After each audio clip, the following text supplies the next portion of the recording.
Hello, my name is Rich Howard, owner of Architectural Builder Supply, and this video is to bring you a closer look at the Pemko number 115A threshold.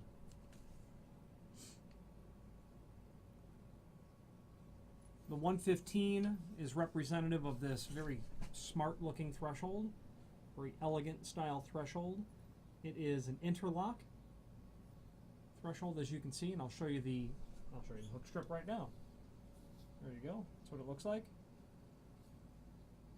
Sometimes we call it a J strip because it looks like the letter J if you use your imagination. The A means that it is in the mill aluminum finish.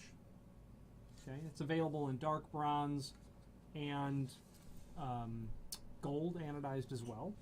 There is an image below this video showing everything important dimensionally about the item. Let's go over it now. You can see that the overall width is 4 1/4 inch. And that the height at its maximum is 5/8. Okay. So where you're going to see this sort of threshold is really in residential applications where the client prefers both a modest height on the threshold, and 5/8 is relatively low, and an interlock. Now the interlock is really just a fantastic way to go, and I have seen these sorts of thresholds installed after decades of use.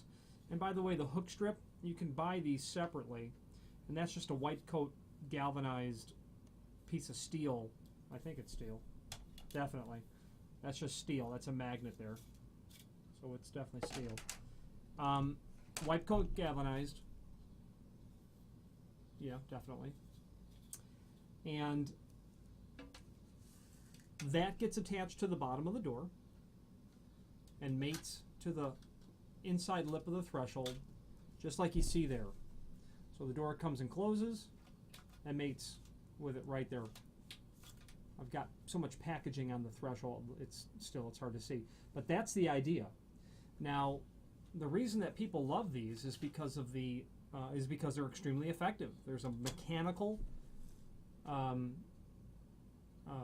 interlock between the threshold and the door itself, making it all but impossible for air to get through there, and moisture. Okay, works really fantastic. Sometimes people have to replace the J strip or the hook strip because unintentional damage. There could be a rug or a shoe thrown in front of the door and you push the door over it and it tears it up, in that sort of situation. Now, the most important aspect, really, before you buy this is to make sure that it will fit under your door. If the overall height of this is 5/8, you're going to want to make sure that you've got that plus a little more margin, just a little bit, so that that opening in the hook strip, okay, is going to mate with this lip of the interlock. You don't need much. A 1/16 of an 1/8 of an inch, something in that range. So you're going to want to ensure that. And if you're ordering the door and this is a new installation, well, you can make the undercut what you need. And in that situation, I'd be very tempted to be at about 3/4 inch myself. The material thickness is not very thick, but the opening on that J strip allows a little bit of maneuvering once you get it installed, or cut, I should say.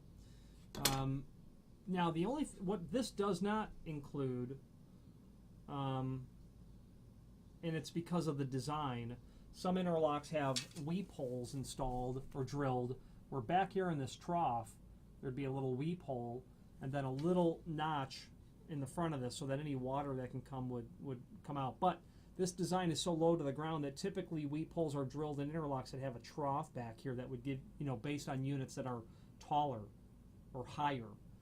This doesn't have any trough back here, so any water that's going to get in there is not naturally going to try to collect down here because there's not much of a trough there at all.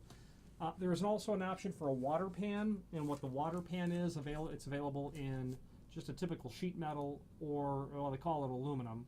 Yeah, I guess it's aluminum, a very thin gauge aluminum, or brass.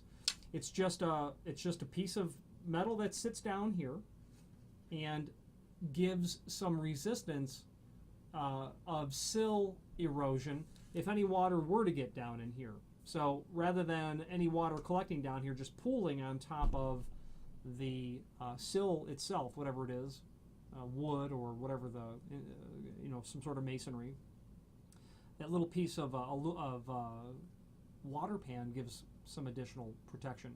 It's so inexpensive, especially the aluminum one, that you can just discard it, I suppose, if you decide not to use it. So Pemko makes this threshold. It's not real common because interlocks aren't the most common threshold, but as far as I'm concerned, they're really a great idea, positive seal, and I like it because it's so low to the ground, not much to get over every time you're coming in and out. Available in several different lengths. If you have need for a custom length, by all means let us know by ordering the next longest piece or pieces and indicating in the comment field what length you'd like for us to cut the material back to. The reasoning is if you had to take this 36-inch piece and cut it down to, say, 30-inch, you'd all but eliminate that countersink. And the next one's all the way over here. You're stuck with drilling another hole. So if you order a custom length, we'll not only locate that countersink at the proper distance from the edge, but the proper center to center all the way down. Want to be sure that I mentioned, because I was about to forget, you attach that hook strip to the bottom of your wood door with these nails that are provided, and you've got those screws there. They're just number 10 by 1.5 inches flathead wood screws. Pemko is a full-line manufacturer of all things weather stripping related, not only interlock thresholds like you see in residential applications, garage doors, front doors, back doors, but a full line of commercial material. Material made of thresholds, perimeter gasking, door sweeps. Material made of aluminum base like this, stainless steel based material, architectural bronze based material.